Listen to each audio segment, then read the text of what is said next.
Lalong umingay ang panawagang isabatas ang pagkakaroon ng People's Commission na mag-iimbestiga sa lahat ng kaso ng katiwalian. Kasunod naman yan ng pagbibitiw sa ICI ni Commissioner Rogelio Singson. Narito po ang report ni Mean Los Baños. Resignation lang ni former yung mga DPWH resignation sa ICI, sir, ano pong masasabi ninyo? Hindi, gusto ko yung ICI magtanong sa akin. Yan ang pabirong tugon ni Senator Lito Lapid nang matanong tungkol sa pagbibitiw ng ilang mga opisyal ng Independent Commission for Infrastructure o ICI. Pero para sa ilang senador, hindi biro ang pag-resign ni Singson. Hudyat daw ito na dapat nang maipasa ang panukala para sa pagtatag ng Independent People's Commission na mag-iimbestiga sa lahat ng katiwalian sa iba't ibang ahensya ng gobyerno. Si Senator Kiko Pangilinan na chairman ng Senate Committee on Justice ang siyang nanguna sa pagdinig sa pagbuo ng IPC. Handa na raw itong pagdebatehan sa plenaryo. Saka yung pag-resign ni Sec Babes is, I think, all the more dapat talagang isulong itong IPC kasi nga siya mismo nga nagsasabi na kulang ang kapangyarihan, ang resources, ang pondo ng ICI para magampanan yung hinihingi sa kanyang trabaho.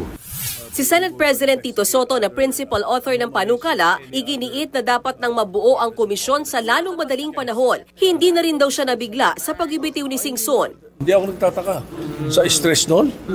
Tapos konti ang power nila. Ay, hindi nakakapagtaka. Can't blame them. Pinakamagasa yung IPC na lang. Total, nag-iimbestiga na ang Ombudsman at saka NBI. Ipasa na natin yung Independent People's Commission para powerful. Para naman kay Senator Erwin Tulfo, dapat mapalitan agad si Singson ng isang taong may kakayahan ding mag-imbestiga. Gayunman, tingin ni Tulfo, hindi natutuwa ang taong bayan sa tila ba pili na live streaming kung saan ang mga may gustong mag-executive session, pinapayagan din. They say live stream po pwede pero wala executive session. Or kung may executive session kaya sa atin, sandali lang, di ba? Then you have to go out again kasi may mga important matters. Sa kabila ng lahat, tuloy pa rin ang ICI sa investigasyon nito sa flood control scandal. Kahapon lang, inirekomenda na ng komisyon sa ombudsman na pakasuhan at imbestigahan ang ilan pang umano'y sangkot sa katiwalian. Kabilang na riyan ang ilang dati at kasalukuyang senador. Sir, yung mga kasamahan niyo, sir, na nagadawit po sa...